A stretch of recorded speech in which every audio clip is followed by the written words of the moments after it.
हरि ओम। आजी आपण मानंकु मु भक्तर लक्षण विषय आलोचना करी शुणेबी। श्रीमद् भागवतरे तृतीय स्कंदरे कपिल मुनि तांको माँ को बुझेइचंती जे भक्ति होची दुई प्रकार।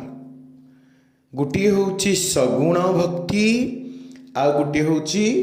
निर्गुण भक्ति। एई सगुण भक्ति होची 81 प्रकार अर्थात नवदा भक्ति एवं प्रत्येक भक्ति पुणी सात्विक राजसिक तामसिक पुणी प्रत्येक उत्तम मध्यम प्राकृत एही परी भावरे कपिल मुनि तांक माँ को कहिचंती। ए भावे भक्ति नव नव सगुण 81 भाव। माँ एई प्रकार सगुण भक्ति होची 81 प्रकार। एबे मु आपणकु गुणभेद रे जो त्रिप्रकार भक्ति ताहा वर्णना करुची। एई जो गुणभेद रे भक्ति होची 3 प्रकार अर्थात सात्विक भक्ति जा अत्यंत उत्कृष्ट, तापर होची राजसिक भक्ति अर्थात ताहा होची मध्यम एवं तामसिक भक्ति जहा होची अत्यंत निम्न स्तरर भक्ति। साधारणतः आमे जदि विचार करिबा आम समाज रे आमे माने जो प्रकारर भक्ति करुचु ताहा होची तामसिक भक्ति। साधारणतः आमे माने तामसिक गुण रे भगवानकर भजन करू। श्रीमद् भागवतरे वर्णना करिचंती कपिल मुनि आउ देवहूति संवाद माध्यम रे एई तामसिक भक्ति काहा को कहा जाए अति सुंदर भावरे कहउचंती। दंभ मत्सर भाव बही प्राणी हिंसारे युक्त रही। तामसिक भक्ति का कहा जाए ना जो माने दंभ दाम्भिकता गुण को अवलंबन करिथांती एवं आलस्यता मत्सर भाव को मध्य धारण करिथांती सेई मानंकर भक्ति होची तामसिक भक्ति। खाली सेतिकी नुहे पुनः कपिल मुनि कहउचंती माँ देवहूति की कहले माँ प्राणी हिंसारे युक्त होई जो माने अहिंसा मार्ग को अवलंबन करती नाही प्राणी हिंसारे सदा सर्वदा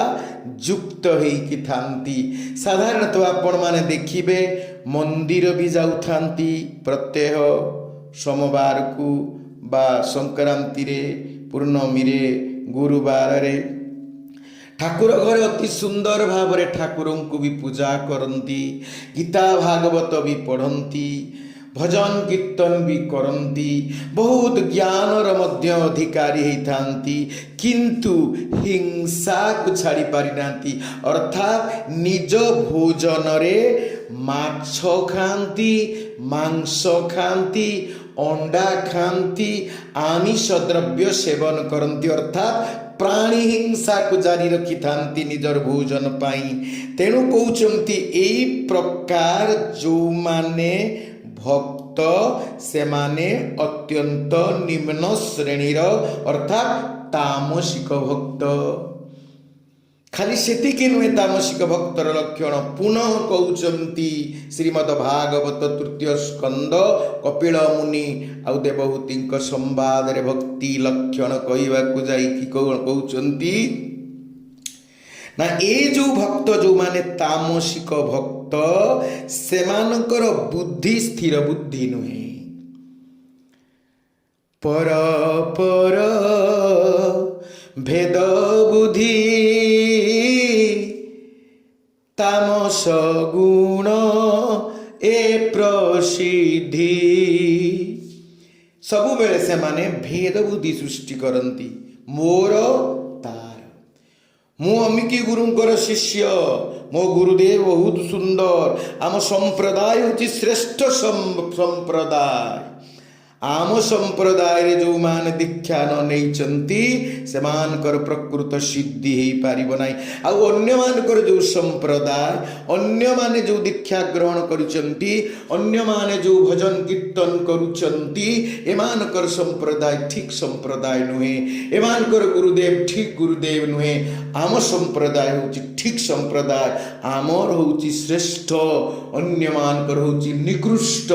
एई प्रकार चिंताधारा आमे जो चिता काटिचे जो तिलक धारण करिचे ठीक अन्य माने जो प्रकार तिलक धारण करिसंती एटा ठीक नुहे एई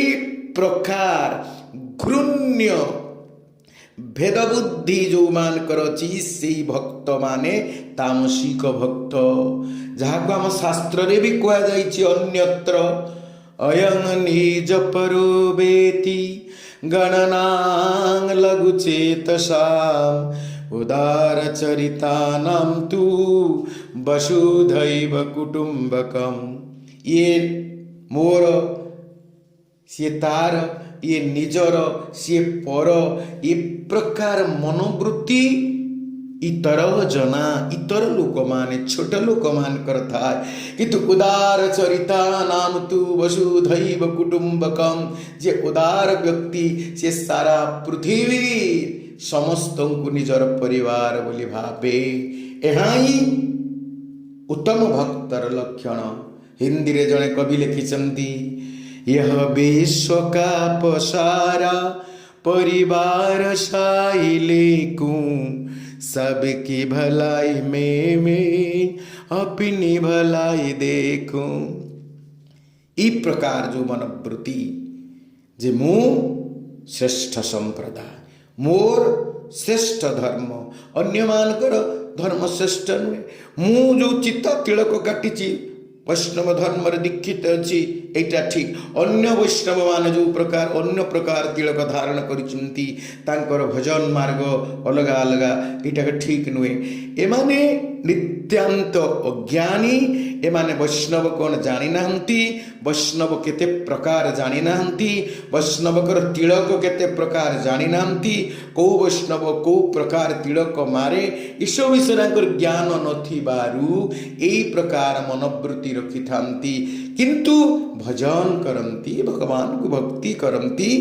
जदि बा तांकर ज्ञान कम जदि बा तांकर जीव हिंसा रे माछ मांस इत्यादि भोजन करूथांती तथापि सेमाने भक्त